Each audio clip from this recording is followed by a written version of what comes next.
नमस्कार, आप देख रहे हैं गांव की दुनिया और आपके साथ मैं हूं आशीष तिवारी। इस बुलेटिन में हम आपको दिखाएंगे गांव और कस्बों की हर वो छोटी बड़ी खबर जिसका सरोकार है आपसे।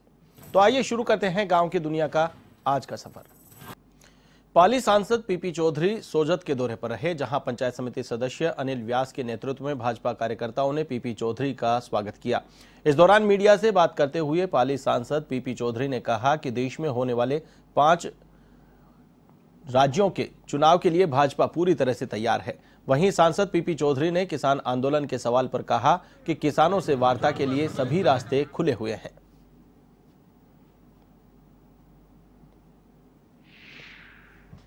देखिए, 5 राज्यों के चुनाव हो रहे हैं। हमारा राष्ट्र नेतृत्व हम बहुत अच्छी तरह से देखते हैं और चुनाव को बहुत गंभीरता से लेते हैं। कांग्रेस की तरह नहीं है कि बहुत ही कैजुअल लेते हैं, विपक्ष की तरह नहीं है कि जो बहुत ही कैजुअल लेते हैं उनको। तो हमारी जो प्लानिंग है सिर्फ चुनाव के वक्त की प्लानिंग नहीं रहती, पूरे साल भर चलती है, राउंड द ईयर चलती है। आम जनता के बीच में हमारे भारतीय जनता पार्टी के जनप्रतिनिधि, हमारे कार्यकर्ता रहते हैं और यही कारण है कि एक के बाद एक स्टेट जो है भारतीय जनता पार्टी की झोली में आ रहे हैं और जो 5 राज्यों में चुनाव आ रहे हैं, आपको अप्रत्याशित रिजल्ट जो है देखने को मिलेगा। मुख्यमंत्री अशोक गहलोत ने बजट में झुंझुनू के नवलगढ़ में एडीजे कोर्ट खोलने की घोषणा की है। ऐसे में विधायक डॉक्टर राजकुमार शर्मा के नवलगढ़ पहुंचने पर वकीलों ने गर्मजोशी के साथ उनका स्वागत किया। साथ ही बार एसोसिएशन के अध्यक्ष विद्याधर जाखड़ के नेतृत्व में राज्य सरकार का आभार जताया गया। विधायक डॉक्टर शर्मा ने कहा कि आमजन को त्वरित न्याय मिल सके, उनकी सरकार की यही प्राथमिकता है। इस दौरान प्रधान दिनेश सुंडा, चेयरमैन शोएब खत्री, श्रीकांत मुरारका समेत कई लोग मौजूद रहे।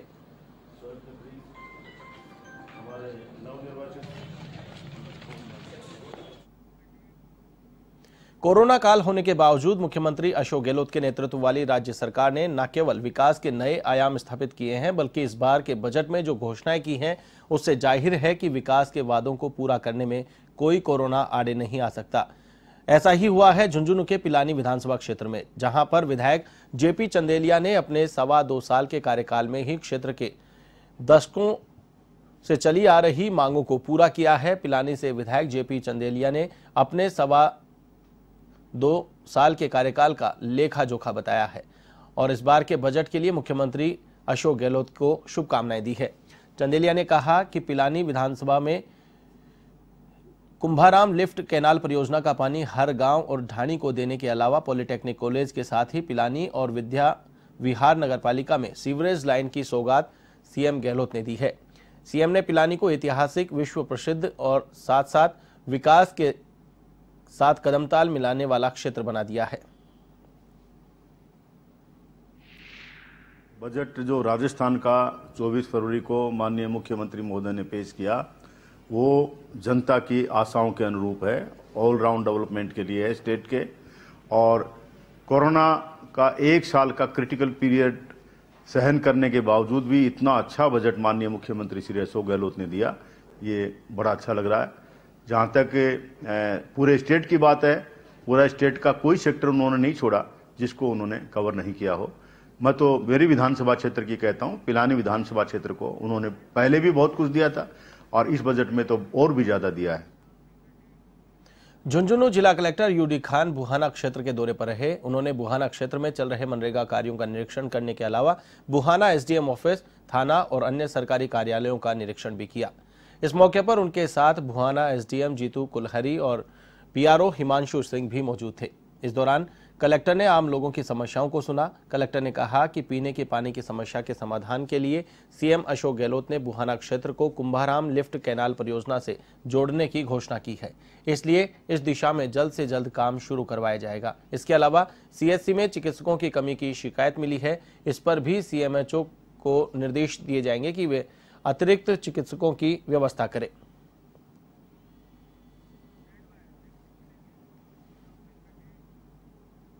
राष्ट्रीय लोकतांत्रिक पार्टी के नेता चूरू के बिदासर पहुंचे, जहां कार्यकर्ताओं ने बस स्टैंड पर आरएलपी नेताओं का स्वागत किया।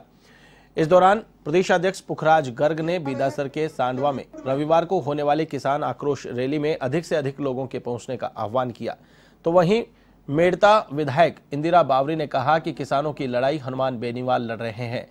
आपको बता दें कि कृषि कानूनों के विरोध में रविवार को सांडवा में होने वाली किसान आक्रोश रैली को सांसद हनुमान बेनीवाल संबोधित करेंगे। जो आरएलपी के अपने सुप्रीमो हनुमान जी बेनीवाल साहब जो अपने सांडवा में रैली है, तो यही किसानों के वास्ते और विवाह बंद वास्ते रैली है। तो ज़्यादा से ज़्यादा भीड़ करके वहाँ रैली में भाग ले और हनुमान जी को मजबूत करें कि आज किसान दुखी है और किसान रोड पे है। तो आज हनुमान जी बेनीवाल साहब संघर्ष कर रही है कि किसान। चूरू के सुजानगढ़ विधानसभा उपचुनाव को लेकर बीजेपी नेता लगातार यहां का दौरा कर रहे हैं। उपनेता प्रतिपक्ष राजेंद्र राठौड़ ने इलाके के लोगों से जनसंपर्क किया और चुनाव के दौरान समर्थन मांगा। इस दौरान राठौड़ ने गहलोत सरकार पर भी निशाना साधा। उपनेता प्रतिपक्ष राजेंद्र राठौड़ ने कहा कि सीएम गहलोत ने जब तक मंत्री मास्टर भंवरलाल मेघवाल जिंदा थे तब तो कभी भी सुजानगढ़ की सुध नहीं ली। अब उपचुनाव उनके लिए चुनौती बने हुए हैं, इसलिए घोषणाओं का अंबार लगाकर प्रदेश की जनता को गुमराह कर रहे हैं। उन्होंने कहा कि भाजपा उनके कुशासन का कच्चा चिट्ठा जनता के सामने खोलेगी और उपचुनाव में जीत हासिल करेगी।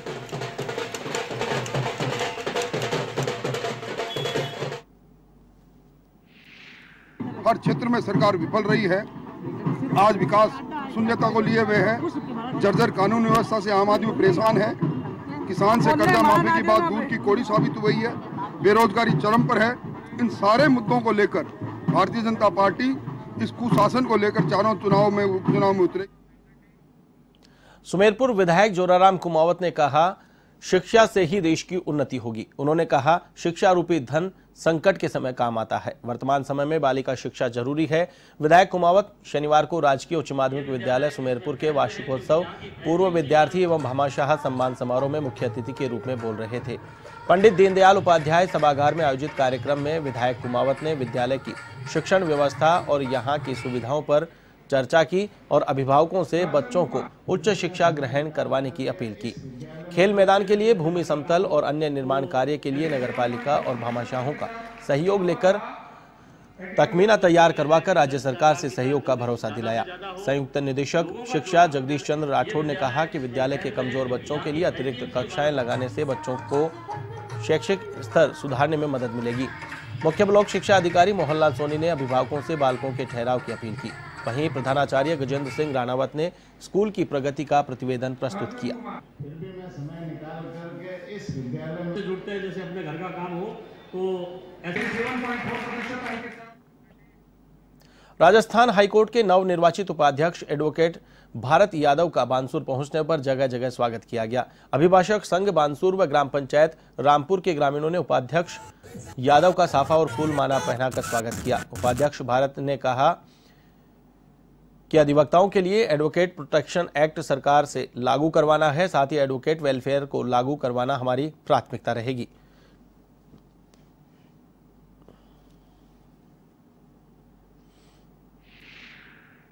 इस चुनाव में मैं उपाध्यक्ष के पद पर निर्वाचित हुआ हूँ।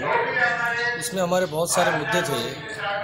एक तो एडवोकेट प्रोटेक्शन एक्ट सरकार से हमको लागू करवाना है। दूसरा, एडवोकेट्स के वेलफेयर के लिए जो हमारी पॉलिसीज़ बनी हुई हैं वो एग्जीक्यूट नहीं हो पाई हैं, उनको हमको लागू करवाना है। तीसरा, हमारे यूथ के जो नए अपने अधिवक्ता हैं, जो यूथ है उसके पास चैम्बर्स की व्यवस्था नहीं है।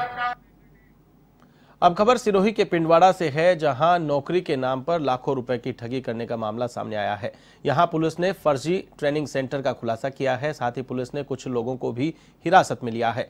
दरअसल युवाओं को सोशल मीडिया के माध्यम से नौकरी का झांसा दिया जाता था और उनसे ठगी की जाती थी। स्थानीय लोगों के सहयोग से पुलिस ने फर्जी ट्रेनिंग सेंटर का खुलासा किया है। फिलहाल पुलिस इस मामले की जांच पड़ताल में जुटी है।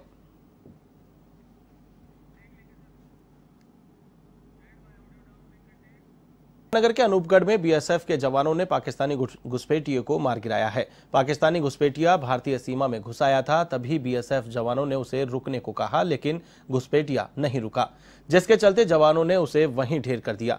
ये पूरा मामला कैलाश पोस्ट का है। इधर घटना के बाद पुलिस ने शव को मोर्चरी में रखवाया है। फिलहाल घुसपैठिए के पास कोई संदिग्ध दस्तावेज नहीं मिला है, तो वहीं जांच पड़ताल शुरू कर दी गई है। खबर बीकानेर के नोखा से है, जहां आरके पुरम में 2 मासूम पानी के टैंक में गिर गए, जिन्हें बचाने के लिए मां भी टैंक में कूद गई। वहीं घटना की सूचना पर आसपास के लोग जमा हो गए, जिन्होंने तीनों को टैंक से बाहर निकाला, लेकिन तब तक दोनों बच्चों की मौत हो चुकी थी। वहीं सूचना मिलने पर पुलिस मौके पर पहुंची और घटनास्थल का जायजा लिया। सीओ नेम सिंह ने बताया कि हम हादसे की जांच पड़ताल में जुटे हैं। सूचना मिली थी, थाने में आई थी कि 2 बच्चे कुंड में गिर गए। उनकी मदर है जो उनको बचाने के लिए वो भी कूदी, जिसमें उसकी मदर को तो निकाल लिया गया और दोनों बच्चों की डेथ हो गई। तो आगे है जो जांच कर रहे हैं। देश में जहां कोरोना टीकाकरण अभियान जोरों पर है, तो वहीं श्रीगंगानगर के रायसिंह नगर में प्रशासन अस्पताल की अव्यवस्थाओं को नजरअंदाज करते नजर आ रहा है। दरअसल अस्पताल परिसर के मुख्य गेट पर वाहनों का जमावड़ा लगा रहता है। साथ ही इमरजेंसी सेवाओं में भी मरीजों को भारी परेशानी का सामना करना पड़ रहा है। इस बीच टीकाकरण अभियान के तहत उपखंड अधिकारी अर्पिता सोनी ने सरकारी अस्पताल में कोरोना वैक्सीन की दूसरी डोज लगवाई। वहीं इस दौरान उपखंड अधिकारी अस्पताल में व्याप्त अव्यवस्थाओं को नजरअंदाज करती नजर आई।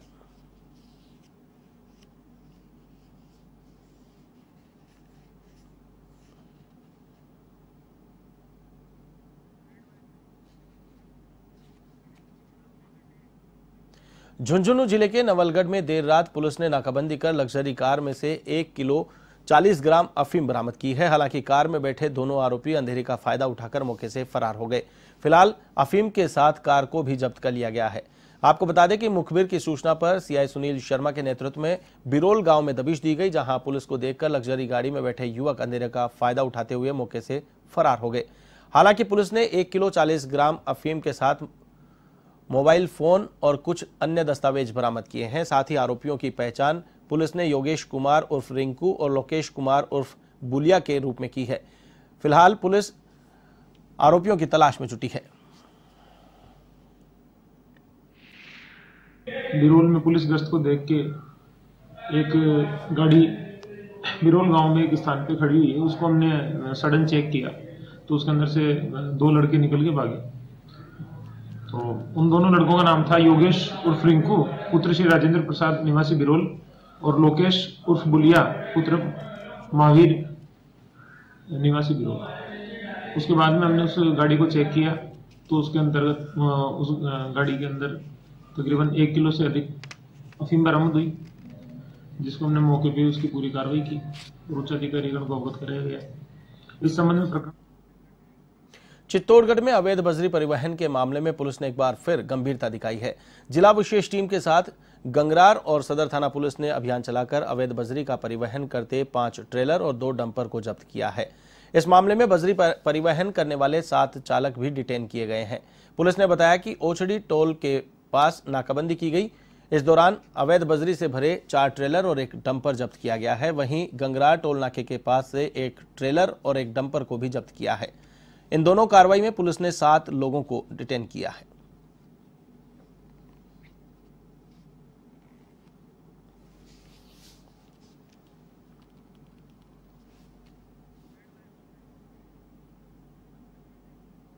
पाली के तखतगढ़ में बिना परमिशन लगे होर्डिंग्स को जल्द ही नगरपालिका हटाएगी। नगरपालिका ईओ का कहना है कि बिना परमिशन लगे होर्डिंग्स को जांच करवाकर सोमवार तक हटवा दिया जाएगा। नगरपालिका क्षेत्र के मुख्य मार्गों पर कई जगहों पर होर्डिंग्स लगे हुए हैं, जो शहर की सुंदरता को भी भद्दा कर रहे हैं। इस मामले में नगरपालिका अध्यक्ष का कहना है कि बिना परमिशन लगे सभी होर्डिंग्स को जल्द से जल्द हटाने की कार्रवाई की जाएगी।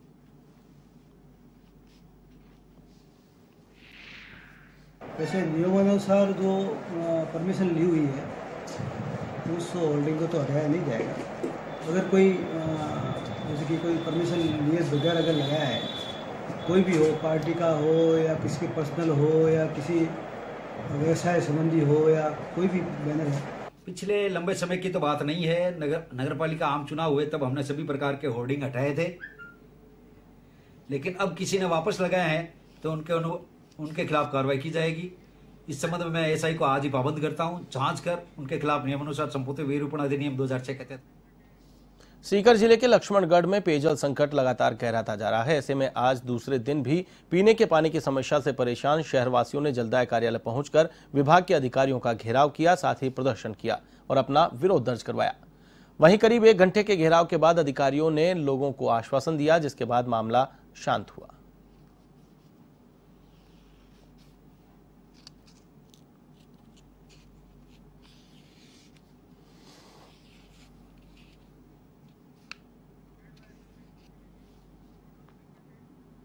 हनुमानगढ़ सीएमएचओ डॉक्टर नवनीत शर्मा ने नौहर के राजकीय चिकित्सालय और धर्मशाला का औचक निरीक्षण किया। इस दौरान डॉक्टर नवनीत शर्मा ने कहा कि निरीक्षण में कोई खास कमी नहीं पाई गई है। हालांकि उन्होंने धर्मशाला को खाली करवाने के लिए जल्द कार्रवाई करने की बात कही है।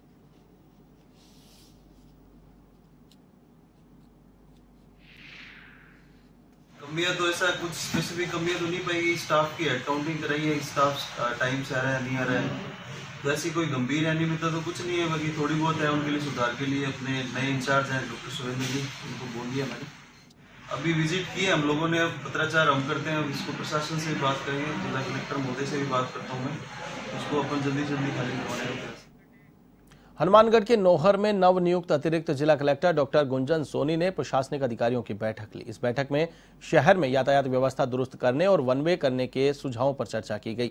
इसके अलावा स्टेट बैंक नौहर के आगे भारी वाहनों के प्रवेश पर रोक लगाने की मांग की गई। इस दौरान अतिरिक्त जिला कलेक्टर ने कहा कि शहर का दौरा कर सभी व्यवस्थाओं को दुरुस्त करवाया जाएगा।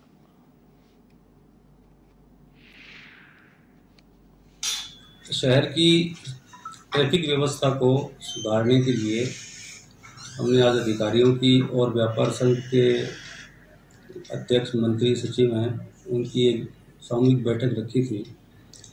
सबके इसमें सुझाव लिए हैं।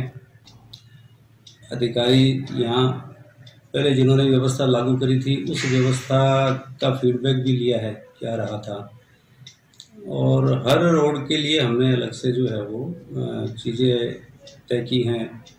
पार्किंग प्लेसेस तय किए हैं। ये तय किया है कि नगर पालिका इस बात का प्रचार प्रसार करवाएगी कि सब लोगों को अपनी दुकान का सामान दुकान के अंदर ही रखना है, बाहर सड़क पर नहीं निकालना है। खबर नागौर के जायल से है, जहां राजकीय उच्च माध्यमिक विद्यालय के खेल मैदान में स्पोर्ट्स कॉम्प्लेक्स का लोकार्पण किया गया। इस लोकार्पण कार्यक्रम में जायल विधायक मंजू मेघवाल बतौर मुख्य अतिथि शामिल हुई। वहीं इस अवसर पर एसडीएम रविंद्र कुमार, जायल सरपंच जगदीश कड़वासरा समेत कई लोग मौजूद रहे। विधानसभा जायल के सभी गणमान्य नागरिक आज मुख्य अतिथि के रूप में इस भव्य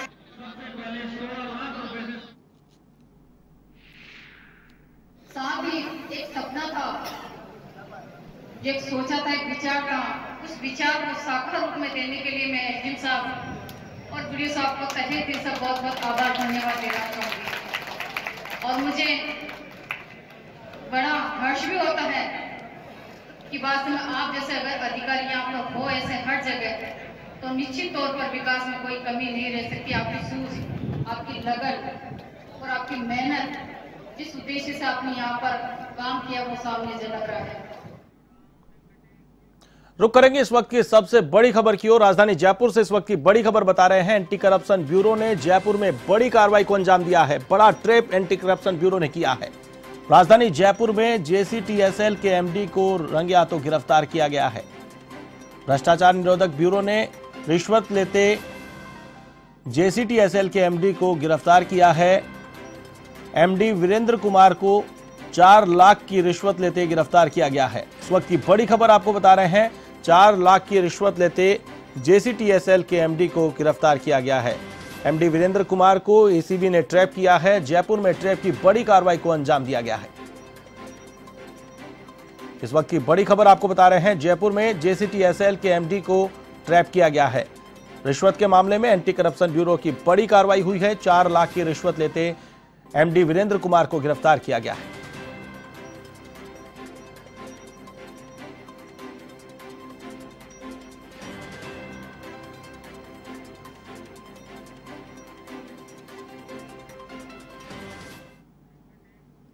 खबर नागौर के पादुकला क्षेत्र से है, जहां उपखंड अधिकारी सुरेश के एम ने पादुकला थाने का निरीक्षण किया, आवश्यक दिशा निर्देश दिए और इस दौरान उपखंड अधिकारी ने बताया कि वार्षिक निरीक्षण में पाई गई खामियों के निस्तारण के निर्देश दिए गए हैं। इसके अलावा हवालात में पाई गई कमियों को दूर करने के लिए भी संबंधित अधिकारियों को पाबंद किया गया है।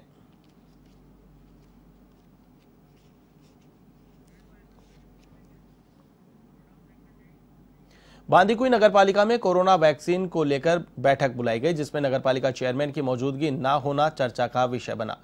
नगरपालिका ईओ की ओर से समय पर सूचना नहीं देने के चलते बैठक में हंगामा देखने को मिला। साथ ही एक दूसरे पर गुटबाजी के आरोप प्रत्यारोप भी लगाए गए। तो वहीं पालिका अध्यक्ष इंदिरा बैरवा ने कहा कि उन्हें नगरपालिका प्रशासन की ओर से कोई सूचना नहीं दी गई।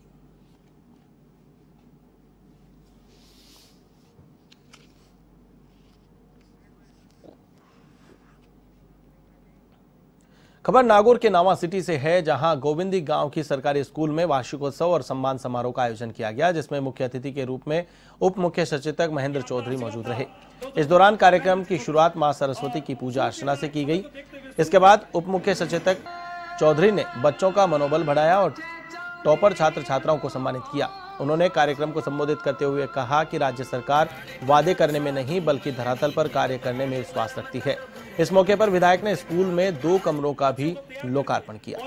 आदरणीय मुख्य सचिव महोदय से निवेदन करूंगा कि आपका आशीर्वाद था दो महेंद्र जी चौधरी साहब, और शुरू किया जाए, समय को देखते हुए शुरू किया जाए।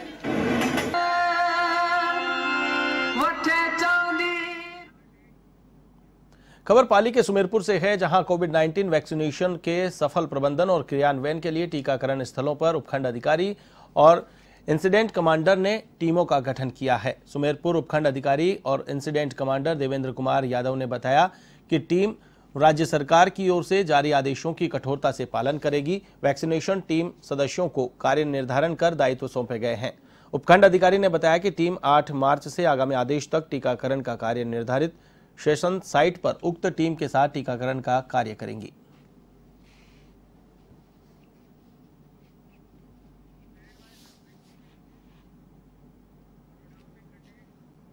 अजमेर के टाटोटी सामुदायिक स्वास्थ्य केंद्र सहित उपखंड क्षेत्र के सभी प्राथमिक स्वास्थ्य केंद्रों पर कोविड-19 का वैक्सीनेशन किया गया। प्राथमिक स्वास्थ्य केंद्र पर उपखंड अधिकारी, तहसीलदार सहित अन्य अधिकारियों ने टीकाकरण कार्यक्रम का निरीक्षण किया। स्वास्थ्य केंद्रों पर टीकाकरण के बाद बुजुर्गों को आधा घंटे तक ऑब्जर्वेशन में रखा गया। टीकाकरण स्थलों पर बुजुर्गों की काफी संख्या भी दिखाई दी।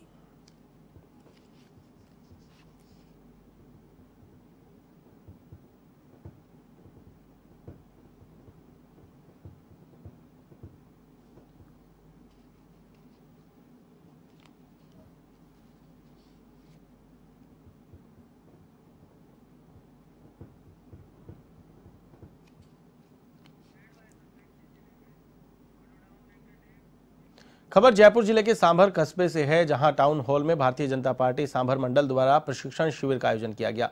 कार्यक्रम के मुख्य अतिथि क्षेत्रीय विधायक निर्मल कुमावत रहे और अध्यक्षता हृदय सुमन पारिक ने की। शिविर में 93 प्रतिभागियों ने हिस्सा लिया और क्षेत्रीय विधायक सहित वरिष्ठ भाजपा नेताओं ने संबोधित किया।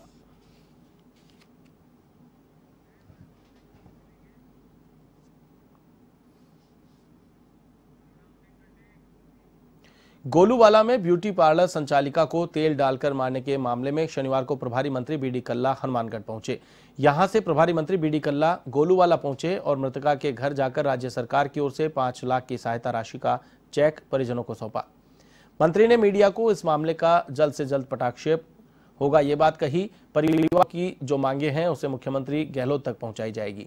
वहीं मौके पर आईजी प्रफुल्ल कुमार और एसपी ने पत्रकारों से कहा कि पुलिस मामले के बहुत नजदीक है, जल्द पूरे मामले का खुलासा किया जाएगा। पुलिस ने कहा जो व्यक्ति सीसीटीवी में दिख रहा है उसकी पहचान के प्रयास हो रहे हैं, इसलिए किसी भी अपराधी को बख्शा नहीं जाएगा। इससे पहले भाजपा और कांग्रेस के कार्यकर्ताओं में बहस भी हो गई। मृतका के परिजनों ने मदद का चेक लेने से भी इनकार कर दिया। प्रभारी मंत्री बीडी कल्ला और जिला कलेक्टर जाकिर हुसैन ने पीड़िता के परिवार को समझाया, तब कहीं जाकर परिजनों ने मंत्री से चेक लिया। मौत हुई है उसके लिए मैं सरकार की तरफ से दुख व्यक्त करता हूं। जैसे ही मुझे माननीय मुख्यमंत्री जी के यहाँ से संदेश मिला इस तरह से उनकी मृत्यु हो गई है, मैं प्रभारी मंत्री होने के नाते सब काम छोड़कर और यहाँ रवाना हो गया। मेरी पूरी सहानुभूति है। माननीय मुख्यमंत्री जी ने अपने सहायता कोष से 5 लाख रुपए की राशि इनके सहायता के लिए भेजी है। यहाँ के स्थानीय लोगों की मांग है कि और कुछ होना चाहिए, तो मैं इनकी भावनाओं को माननीय मुख्यमंत्री तक पहुँचाऊँगा। वो रात को घर में घुसकर जलाकर मारने का प्रयास किया गया। उसमें कल रात को महिला की मृत्यु हो गई और महिला काफ़ी ज़्यादा जल चुकी थी, अतः उसके रैंक डिक्लेरेशन स्टेटमेंट तो नहीं हो पाए। महिला के परिवारजन की तरफ से, उनकी नानी की तरफ से एक प्रकरण पुलिस द्वारा दर्ज किया गया है। प्रकरण में उन्होंने जिस पर शक जाहिर किया है उसको भी हमने पूछताछ के लिए राउंड अप करने में सफलता प्राप्त की है। इसके अलावा तकनीकी विश्लेषण से और जो CCTV फुटेज इस टाउन में अलग अलग कैमरा से मिले हैं उनके आधार पर और पूरा तकनीकी विश्लेषण करके हम प्रयास कर रहे हैं कि जल्द ही इस जघन्य घटनाक्रम को अंजाम देने वाले व्यक्ति को हम गांव की दुनिया में फिलहाल के लिए बस इतना ही। मुझे दीजिए इजाजत। देश और दुनिया की तमाम खबरों के लिए आप देखते रहिए A1 TV।